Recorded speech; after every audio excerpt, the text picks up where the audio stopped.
Hi, this is Hannah and welcome back to my channel. I am here trying to complete an order for some Christmas cards and I needed to do quick ones. So I decided to do some little note card size that would be cute, have a little glitter on them and won't take forever to do. So this is what I've come up with. This is just my mock-up. This is the first one and I'm using this to obviously finish the others. My base measures 4 3/4 by 4 1/4 inches. Then my glitter cardstock layer is 4 1/2 by 4 inches. And then the focal layer is 3 3/4 inches by 3 inches. And it's like I said, it's a quick card to make and I think they're cute. So I have different colors of glitter paper, and this is a green, and then I have another green that is a sort of a satin finish. It's really very pretty. Okay, so to save time in coloring, I decided that I was going to use all the colors of the paper that I have in coloring my images. That way I don't have to get new Copics, try to figure out what colors are going to match this cardstock. And they're all Christmassy colors, so that's going to make it very easy to do. And once I had all my panels cut, I positioned my card and just put down some masking tape on the sides here on my Stamping Pro so that I could do production stamping. Now, because I am heat embossing mine, my production line isn't moving as quickly as it could if I didn't do the clear embossing, but I wanted to do clear embossing on these because it intensifies the black, and I stamp this image several times just so I can get a really good impression. And because this is a rubber stamp and it's very thick, I have to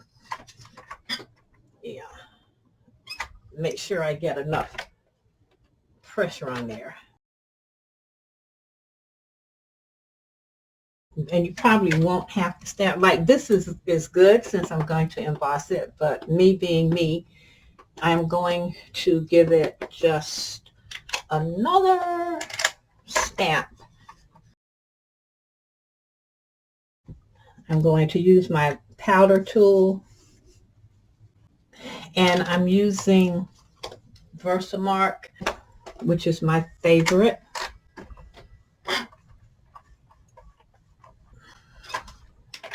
And I always do this twice too, just because I guess I'm a little anal.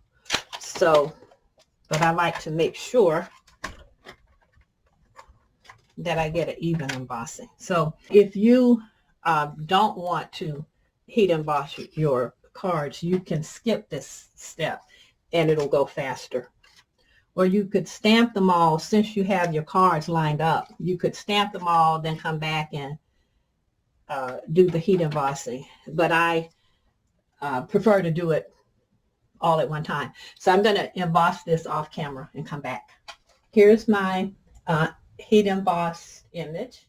So when you're checking your embossing, you can just wiggle it to make sure that you've got a good embossing. And if you run your hands, if you take your hands and run your hand across the front of this, nothing should wipe off. And if it's gritty and stuff starting to come off, that means that you've embossed it too long. Okay, so now that we've got that done, I'm going to, and of course you would stamp as many as you need. For the purposes of this video, I'm going to stop and color this one. So I have, this is AdTech removable tape, and I'm just going to put a little bit on the back. Did it?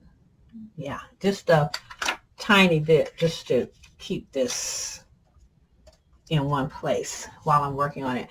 If you don't want to mess up your card while you're doing the sky, you can just cover it with a piece of paper towel, and then I'm going to use Distress Oxide Stormy Sky. And my pad is a little dry, and I forgot to put the new ink on it, so it's getting this going is a bit of a challenge, but we press ever forward. And I'm just suggesting a sky here because this is a quick card, and you want to just get done with it in a hurry.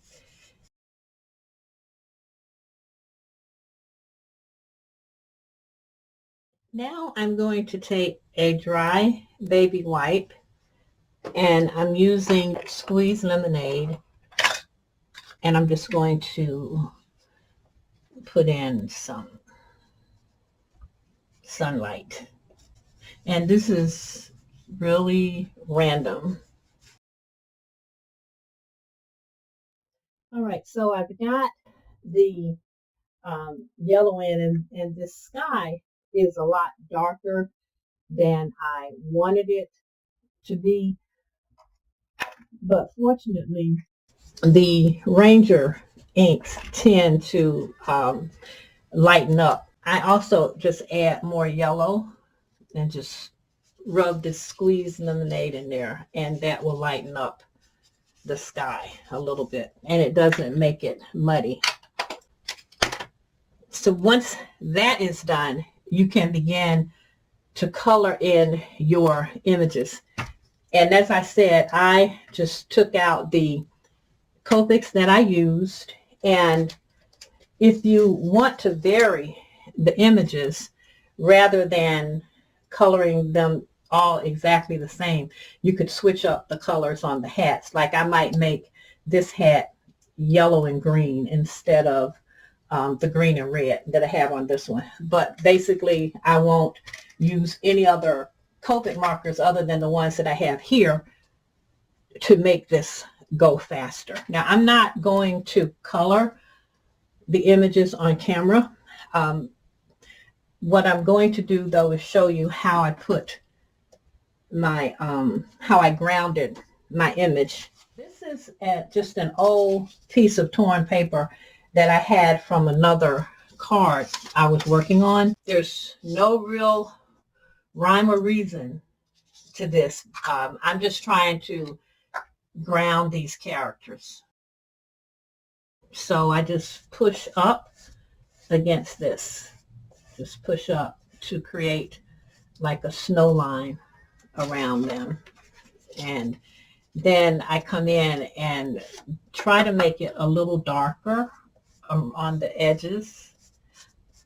And sometimes I'll go in with a little chipped sapphire just to darken it up. And I want to get a little closer to these guys so that it's like they're really on, you know, they've made an impression in the snow.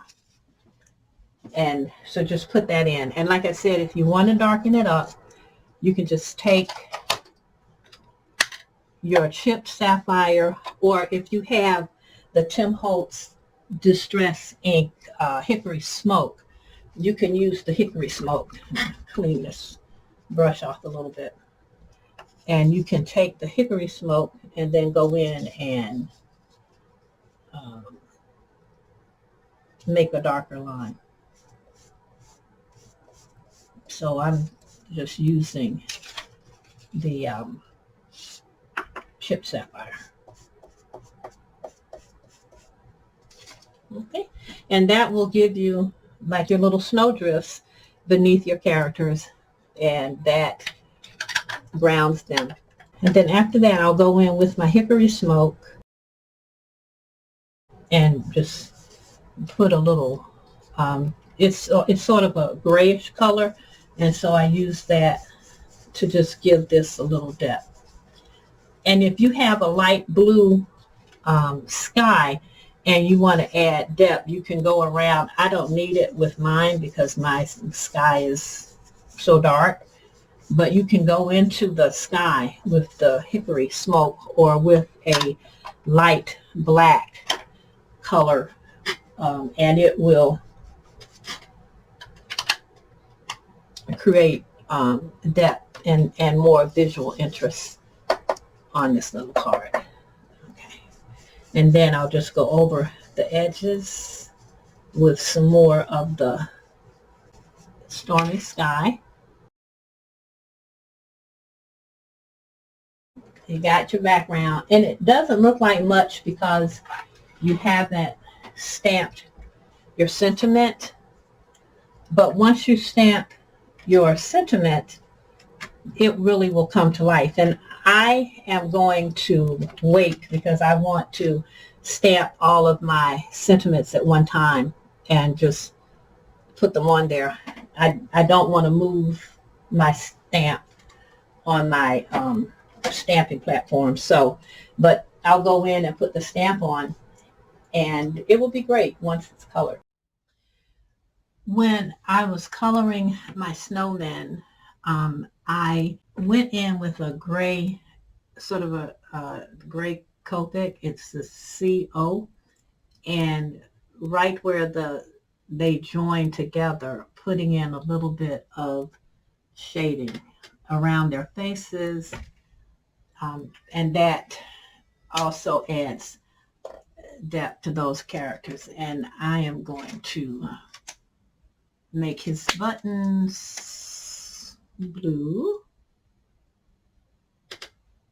Uh-oh, I got a little carried away, but that's okay. If you get a little ink, and if you're a beginner and you're just starting to use alcohol markers, if you go over a little bit, you can just touch that gently with your blender and it will get rid of that in. Then that's what that one looks like. As you move your colors around, you can play with your sparkly layer to see which color will go best. It may be that you just use a white panel if none of the colors jive with your background. So anyway, that's just a quick idea. If you have a small footprint stamp, and you can just stamp it, give it a little snow for grounding, and you've got yourself a fun card for Christmas. I'm going to do like 8 of these. I will show how they all turned out.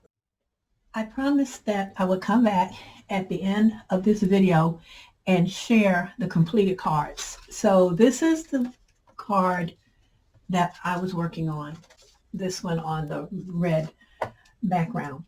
I just mounted this on double-sided foam tape onto a just piece of regular red cardstock. I embossed the cardstock using one of my We Are Memory Keepers embossing folders, and then I took some gold stickles and just added the gold stickle to each point in the little quilted design just to give it a little sparkle. And I also added some glitter. Let's see if I can get that up to the camera. Glitter and glossy accents to my little snow family. And a little glitter on the snow. I put a little glossy accents down around the bottom and just put a little glitter on it. The other thing I like about this design is that I could do it sort of in assembly line fashion to get through with it. And I just try to vary the insides a little, and I changed the greeting on the outside. So this, I have 5 I have 4 that say Merry Christmas to you.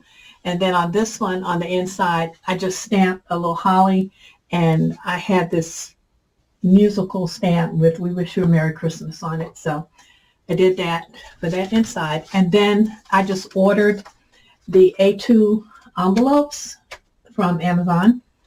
And, you know, that made it easy. I didn't want to try to make envelopes for all of the cards that I had to produce. So it was just easier to order the envelopes. Then this one on the outside says, "'Tis the season." And on the inside, it just says, "Merry Christmas from our home to yours." And this is like 4 different stamps. 1, 2, 3, 4 different stamps, just to create a little design on the inside. And then this is sort of it's a metallic background paper. And I thought that would be a different way. And then I just have this in a, fun envelope. Okay, and let's see. This one I put on a sort of a green or aquamarine glitter cardstock. And I think this has a different insides. This is Believe in the Magic of Christmas with Santa's reindeer. So just to vary these, since they're all, the order is from one person. And then what's on this one? This is just another one with the Merry Christmas. And so this is the gold glitter cardstock.